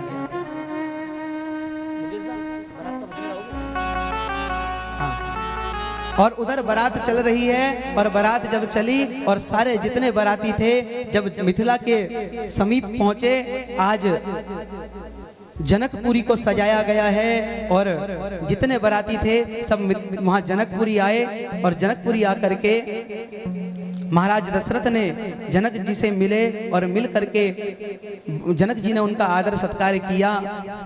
और उधर गुरुदेव वशिष्ठ के साथ भरत और शत्रुघ्न को लेकर के महाराज दशरथ जनवासे में पहुंचे। उधर जब राम जी को पता लगा कि मेरे पिता और गुरुदेव मेरे भाइयों सहित जनवासे में आए हैं और महाराज दशरथ के पास दोनों भाई गए हैं और महाराज दशरथ को जैसे अपने खोया हुआ धन मिल गया उसी प्रकार महाराज ने राम और लक्ष्मण को देख करके अपने अंक में भर लिया। और अंक में भर करके उधर भरत और शत्रुघ्न ने भगवान को प्रणाम किया, भगवान ने अपने गुरुदेव को प्रणाम किया और गुरुदेव प्रणाम करके आज भरत और शत्रुघ्न की जोड़ी को देख करके सारी माताएं आपस में बात कर रही हैं कि जैसे राम और लक्ष्मण की जोड़ी है उसी प्रकार ये भरत और शत्रुघ्न की भी गौर और सांवले रंग की जोड़ी है। सारी माताएं उनके रूप सौंदर्य को देख करके बड़ी आनंदित हो रही है और सब नगर नारियां ये विचार करके प्रार्थना कर रही हैं कि जनक जी की अन्य जो पुत्रियां हैं उनका भी विवाह इन तीनों भाइयों के साथ हो जाए। और इसी कामना से वो सारी जो जनकपुरी की महिलाएं हैं और जितने बाराती घराती हैं सब मंगल गीत गा रहे हैं। आइए हम भी मंगल गाने का आनंद उठाएं, इस बारात का आनंद उठाएं। बोल सियावर रामचंद्र भगवान की जगजननी सीता मैया की जय हो। युगल सरकार की। पुर नर नारी सकल पसारी अंचल विदहि वचन सुनायहि ब्याहि अहुआ चारई हो भाई यही पुर माम सुमंगल गाही। चारों भाइयों को देख करके सारी माताएं आज विवाह उत्सव में मंगल गान गा रही हैं और उधर मेरे राघव और महाराज दशरथ चारों अपने राजकुमारों के साथ विवाह मंडप की ओर प्रस्थान कर रहे हैं। और उधर माता सुनैना ने जब राघवेंद्र सरकार को राघवेंद्र सरकार की सुंदर छवि को देखा और अपने नेत्रों के आंसू रोक नहीं पाई। और उधर राघवेंद्र सरकार मंडप में विराजे हैं और गुरुदेव ने सतानंद ने आज्ञा दी कि माँ जाकर के माँ जानकी को लेकर के आओ। और उधर उनकी सखियां माँ जानकी को लेकर के आई हैं। और उधर गुरुदेव वशिष्ठ की आज्ञा पा करके गुरुदेव सतानंद की आज्ञा पा करके माँ सीता जब उस मंडप में आई सब लोग उनकी सुंदरता को देखकर मोहित हो गए। और उधर विवाह संस्कार प्रारंभ हुआ। उधर गोस्वामी तुलसीदास जी कहते हैं कि माँ सीता का विवाह राम जी से और उधर भरत जी का जो है मांडवी श्री मांडवी मैया से और उधर लक्ष्मण जी का उर्मिला मैया से और शत्रुघ्न जी का सुतकीर्ति मैया से विवाह हुआ। और जाकर के पूरे मिथिला नगर में आज चारों तरफ आनंद बनाया जा रहा है, विवाह उत्सव मनाया जा रहा है। आइए हम भी मिलकर विवाह उत्सव मनाएं, तत्पश्चात आरती का दर्शन करेंगे। बोलो सियावर रामचंद्र भगवान की जय। चारों भाइयों की जय हो। अरे मिथिला का कण कण खिला, मिथिला का कण कण खिला, जमाई राजा राम मिला। मिथिला का कण कण खिला, जमाई राजा राम मिला। अरे मिथिला का कण कण खिला, जमाई राजा राम मिला। मिथिला का कण कण खिला, जमाई राजा राम मिला। बोलो रामचंद्र सरकार की जय हो। जगजननी सीता मैया की जय हो।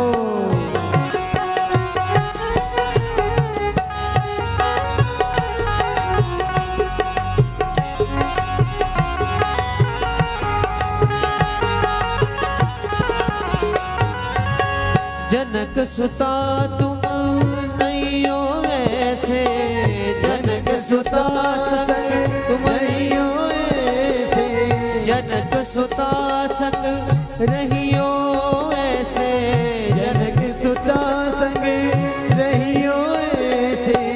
कनक कली पर भंवरा हो जैसे, कनक कली पर भंवरा हो जैसे, कनक कली पर भंवरा हो जैसे, कनक कली पर भंवरा जैसे।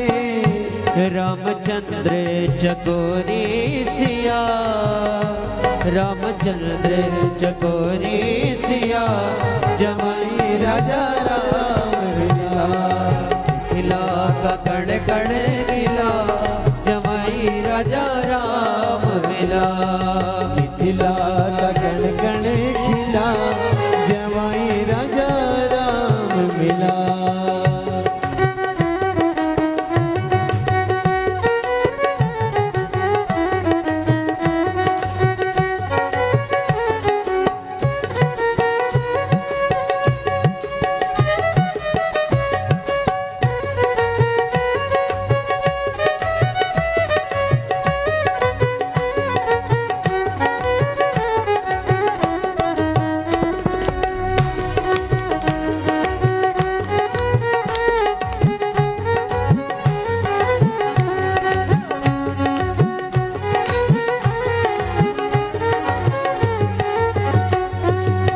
कनक अटारी जनक दुलारी, कनक अटारी जनक दुलारी, कनक अटारी जनक दुलारी, कनक अटारी जनक दुलारी।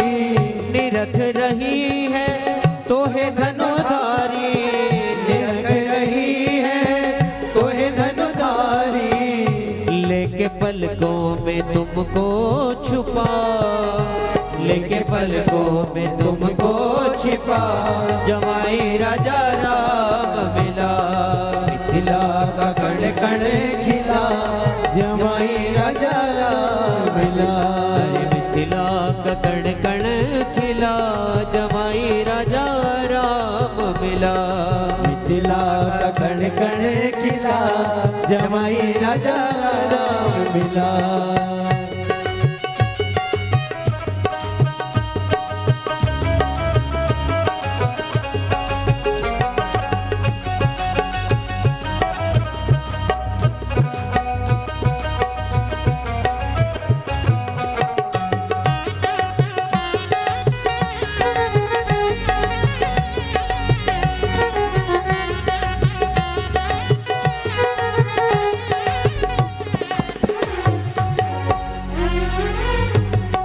पति पत्नी व्रत धर्म निभाना, पति पत्नी व्रत धर्म निभाना, पति पत्नी व्रत धर्म निभाना, पति पत्नी व्रत धर्म निभाना। दोनों कुलों का मान बढ़ाना, दोनों कुलों का मान बढ़ाना, दुनिया का होगा भला, अरे दुनिया का होगा भला, जमाई राजा राम मिला, मिथिला का कण कण खिला, जमाई राजा राम मिला। अरे मिथिला का कण कण खिला, जमाई राजा राम मिला, मिथिला का कण कण खिला, जमाई राजा राम, जमाई राजा राम, जमाई राजा राम मिला। बोले राजा राम सरकार की, जग जननी सीता मैया की। इधर विवाह उत्सव बड़े धूमधाम से संपन्न हुआ और उसके पश्चात जनक जी ने बहुत दिनों तक दशरथ जी को जाने नहीं दिया। बारात मिथिला में ही रही और उसके पश्चात कुछ समय बाद बारात जो है पूरा कुटुंब दशरथ जी लेकर के अयोध्या को निकले हैं। आइए इसी के साथ आज हम अपनी कथा को विश्राम करते हैं। कल हमारी ये कथा अयोध्या कांड में प्रवेश करेगी और उससे पूर्व मैं आग्रह करूंगा संत हृदय श्री रजकिशोर पांडे जी से कि आपके उद्बोधन से हम सबको अनुग्रहित करें।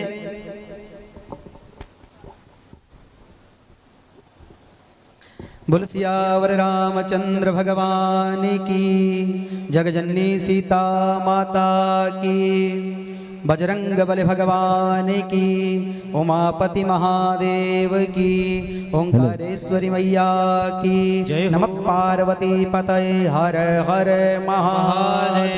जय जय श्री सीताराम। ओम विश्वानि देव सवितुर्दुरितानि परासुव, यद्भद्रं तन्न आसुवः। सियाराम मई सब जग जानी, करहूँ जुणाम प्रणानी, सर्वफलम इदम ब्रह्मम। इस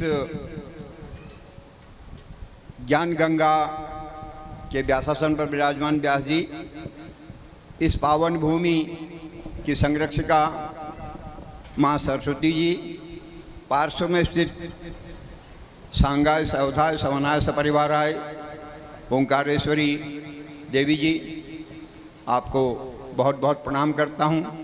संगीत के साधकों को प्रणाम करता हूँ। समुपस्थित मातृशक्ति और सज्जन वृंदों को प्रणाम करता हूँ।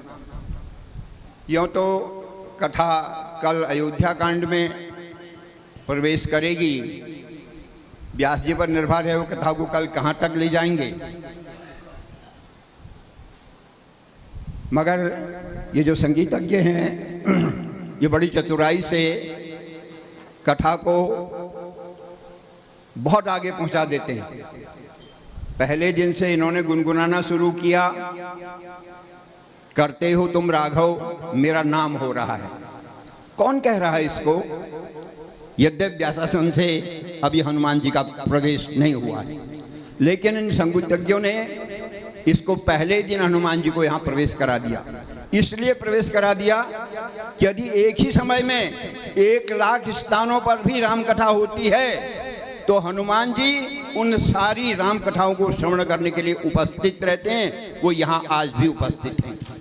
इसलिए अंजनी लाल हनुमान जी को प्रणाम करता हूँ और एक छोटी चर्चा उनकी करना चाहता हूँ।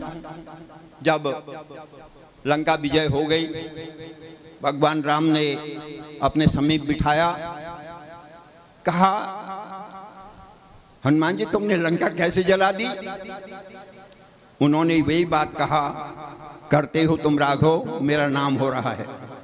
मैं जब अशोक वाटिका में गया तो उस समय वहां मंदोदरी सहित रावण महाराज तलवार लेके पहुंचे थे और नाना प्रकार से माँ सीता को त्रास दे रहे थे और सीता उनकी ओर देख भी नहीं रही थी। और तब उसने अपना खड्ग, अपना तलवार सीता को मारने के लिए दौड़ाया, लेकिन तभी मंदोदरी ने हाथ पकड़ लिया। उसके तलवार उठाने पर मुझको ऐसा हो रहा था कि मैं इस तलवार को छीनूं और इसका गला काट दूं, लेकिन राघव आपने सीता की रक्षा के लिए मंदोदरी को उस दिन साथ लाने का उसका मन बना दिया और मंदोदरी के माध्यम से आपने सीता जी की रक्षा कर दी। लेकिन मैं जब उस अशोक वाटिका में प्रवेश किया तो उस समय त्रिजटा कह रही थी कि मैंने कल रात स्वप्न देखा और स्वप्न में लंका को मैंने जलते हुए देखा। ये बात वो सीता को सुना रही थी, मेरे कानों में पड़ गई। राघव ने जब मुझको भेजा लंका के लिए तो उन्होंने कहीं ऐसा नहीं कहा कि तुम लंका जला आना, और ये कह रही है कि मैंने बानर को रात्रि में स्वप्न में लंका को जलाते हुए देखा है। ये बड़ी अद्भुत बात है, मेरे को आज्ञा नहीं है और इसको स्वप्न में दृष्टि है। इसमें क्या सामने हो सकता है, मैं ये विचार कर ही रहा था तो तब तक आगे रावण के दूत मुझको बांध करके ले गए अपने दरबार में और बहस हुई, मुभासा हुआ, विभीषण आगे उनका परामर्श हुआ। मुझको मार दिया जाता, लेकिन आपने मेरी रक्षा करने के लिए विभीषण को भेज दिया और विभीषण के परामर्श से मुझको मारा तो नहीं गया, लेकिन मेरी पूंछ में कपड़ा लपेट दिया गया, तेल लपेट दिया गया, घी लपेट दिया गया। ओहो, मैंने कहा कि भगवान राम ने त्रिजटा के माध्यम से मुझको आदेश दिया है कि लंका जलाना है। यदि आप कहते कि लंका को जलाना है तो मैं शायद अशोक वाटिका पहुंचता नहीं पहुंचता, मैं तो पहले ही लंका जलाने की सोचता। लेकिन सीता मैया का मैंने परिचय प्राप्त कर लिया, आपका संदेश दे दिया और उसके बाद मैंने अशोक वाटिका उजाड़ दी और उसके 2-3 पुत्रों को मार दिया। तब मुझे दरबार में ले जाया गया और रावण आदेश दे रहा है कि इस बंदर को मार डालो, लेकिन विभीषण आते हैं, कहता नहीं, किसी दूत को मारना ये धर्म विरुद्ध कार्य है, इसलिए कोई और दंड इसको दे दिया जाए।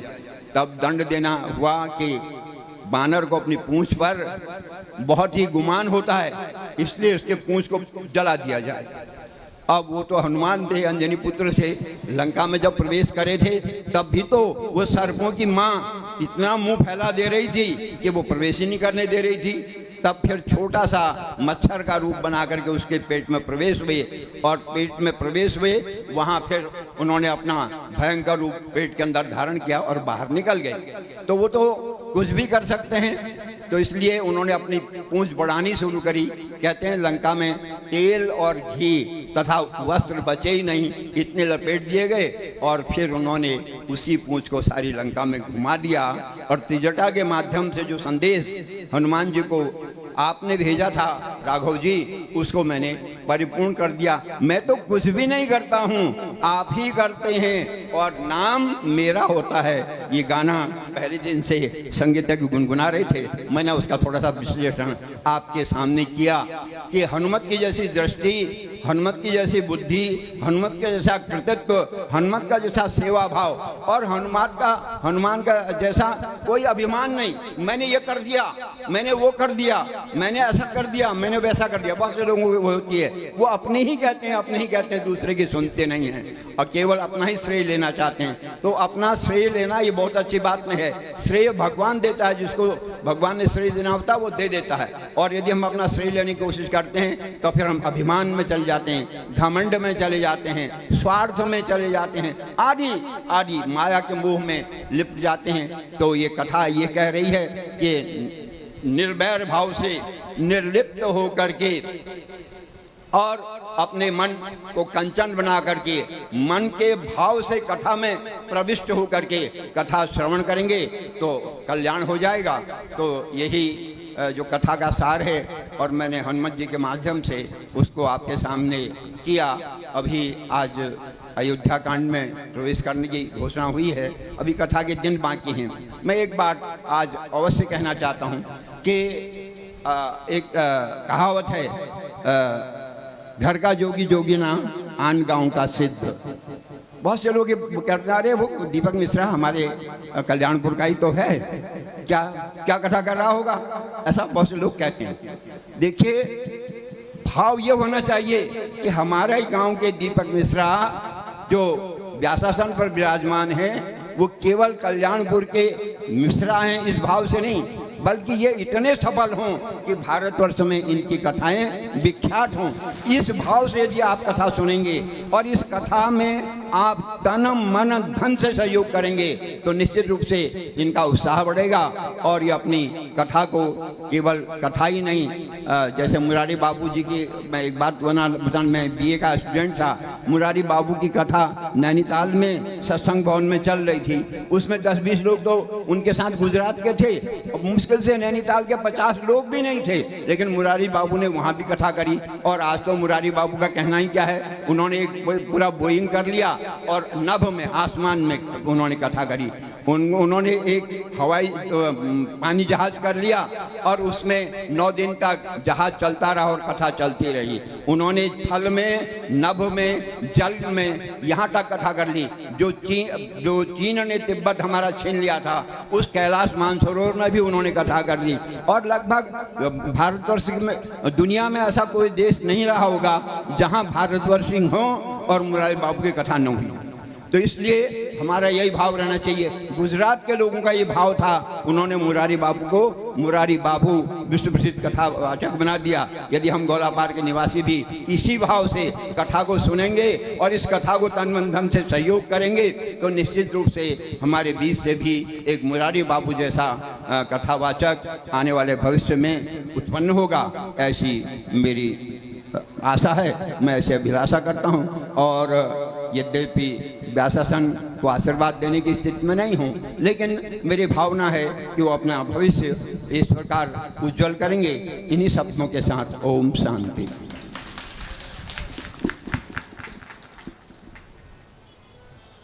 बहुत बहुत धन्यवाद आपका इस आशीर्वचन के लिए। और हम सब आपके आशीर्वाद से, आशीर्वचन से अनुग्रहित हैं और भगवान से यही प्रार्थना करते हैं इसी प्रकार आपका सदैव सहयोग हमको प्राप्त होता रहे। एक बार जोरदार तालियां।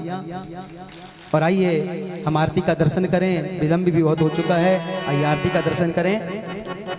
और विद्वानों से आग्रह है कि आरती के लिए आ जाएं आप आगे। और आरती से पूर्व सभी भक्तों से एक करबद्ध निवेदन, आप जिनके पास में एंड्रॉयड मोबाइल है अपने मोबाइल में सर्च करेंगे भागवत सुरसरी आचार्य दीपक मिश्रा, ये कथा का जो लाइव प्रसारण हो रहा है इसको आप सभी भक्त अपने फोन में घर बैठकर भी देख सकते हैं। किसने कितने सुंदर ताली बजाई, कितना सुंदर भजन गाया, तो आप सब बाद में भी देख सकते हैं। तो भागवत सुरसरी आचार्य दीपक मिश्रा जी, ये YouTube चैनल में आप लोग सर्च करेंगे, चैनल को सब्सक्राइब करेंगे और आपके जो मित्र संबंधी आपके परिचित हैं उनको भी आप ये भागवत का प्रसारण प्रेषित करेंगे तो आपको अक्षय पुण्य की प्राप्ति होगी, आप सब लाभान्वित होंगे।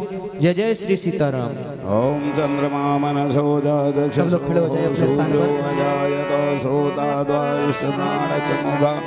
अग्निरजायतो दिग्ज्योतिषे नमो ज्वालामालिन्ये नमः रत्नेश्वर्यै नमः। सर्वोपचारार्थे गन्धाक्षतपुष्पाणि समर्पयामि। हे रघुवर तेरी आरती गाऊं, हे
मुकुट विराजे शीश पे रघुकुल मुकुट विराजे गले पीतांबर वस्त्र विराजे गले पीतांबर वस्त्र विराजे चरणों में तेरे प्रभु पुष्प चढ़ाऊं चरणों में तेरे प्रभु पुष्प चढ़ाऊं हे राजा राम तेरी आरती गाऊं हे राजा राम तेरी आरती गाऊं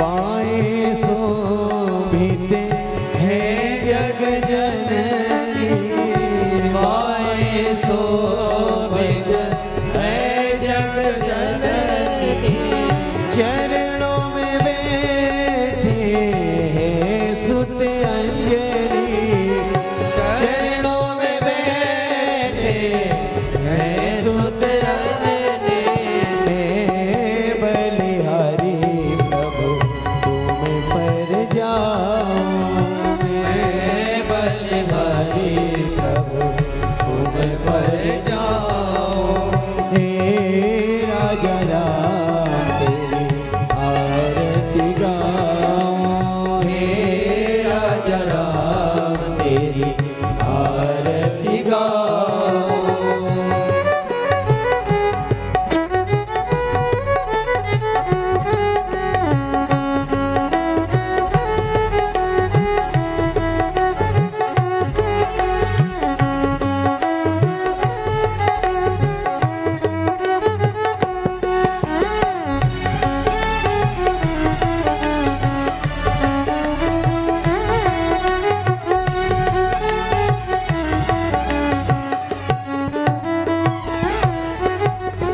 लखन लाल दिवीरा जत दाए लखन लाल जी विराजत गाए भरत शत्रुघ्न बलि बलि जाए भरत शत्रुघ्न बलि बलि जाए मैं सियावर तेरा दास कहाऊं मैं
सारं भुजगेन्द्रहारं सदा वसन्तं हृदयारविन्दे भवं भवानी सहितं नमामि।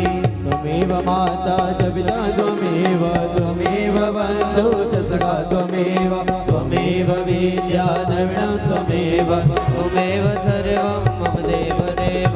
नीलाम्बुजश्यामलकोमलाङ्गं सीताश्रमारोपित वामभागं बाणो महासायक चारुचापं नमामि रामं रघुवंशनाथं। मनोजवं मारुतुल्यवेगं जितेन्द्रियं बुद्धिमतां वरिष्ठं वातात्मजं वानरोधमोक्ष्यं श्रीरामदूतं शरणं प्रपद्ये। देवी प्रपन्नाद्यमे प्रसीद मातर्जगदखिलस्य प्रसीद विश्वेश्वरि पाहि विश्वं त्वमीश्वरी देवी चराचरस्य।